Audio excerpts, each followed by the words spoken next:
So why start our own certification? The reality is people have been asking us for years, why don't you have a certification? Why don't you have a certification? And I was pretty resistant to the idea because I wasn't a big certification person.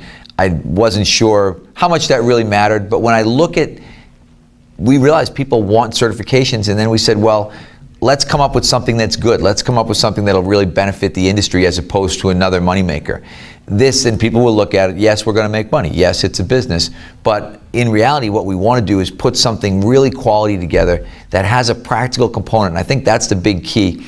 I am an NATA certified athletic trainer, and when you do that, you have to sit for an oral practical exam, and that's what we're shooting for here, is that there'll be a practical exam as well as a written exam, and someone's going to have to demonstrate that they're competent, that they can teach the basic fundamentals, and there isn't a certification right now that does that.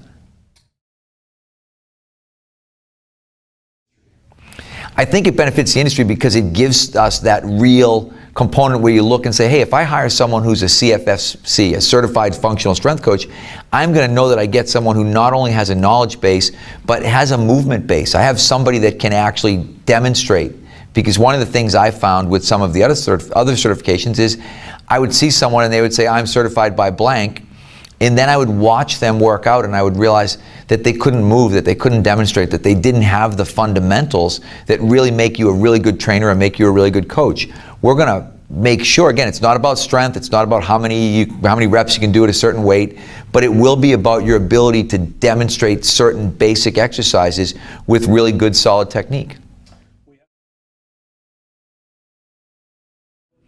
We're not going to reinvent the wheel, so that's a really good question. We're going to partner with FMS and we're going to recommend that everybody gets FMS certified. So we're not trying to replace the movement screen. The movement screen is a big part of what we do, but if you want movement screen, then you go to the movement screen course. Our members will get a discount on the movement screen. I think we're really big believers in what Gray and Lee are doing at Functional Movement Systems. In the same way, we're going to partner with Precision Nutrition because same idea. Hey, you want a nutrition certification? I'm not going to give you 10 questions on nutrition and then say we've got a nutrition component because that's not fair. We're going to say, you want a nutrition component, then go to our partner Precision Nutrition, take their course. So we're going to really try to put this together so that we've got the best. We're taking the best from a movement screening standpoint, the best from a nutrition standpoint, and from our standpoint, the best from a strength and conditioning systems standpoint. Yes, people will anybody actually fail? People are going to fail. There are going to be people that don't pass.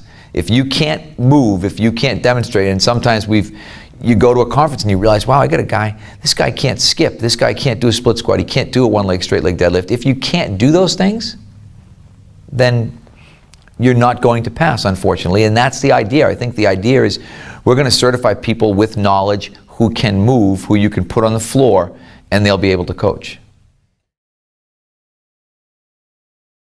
That's the big thing. So for us, when we looked at this, a lot of the certification stuff that's happened in the last, I think a lot of the stuff out there is outdated. I think there are some certifications where the information is 20 years old. There's other certifications where the information is 10 years old. There's very little that are really current. And a lot of the newer ones are what I would look at as tool certifications. You get certified on how to use a certain tool. And people, again, they flock to these things. We're hoping in the same way people will flock to this. People will realize, wow, this is a really good certification that somebody's going to be able to look and think, hey, I passed this. I'm qualified. I have a good knowledge base, and I've shown that I can coach.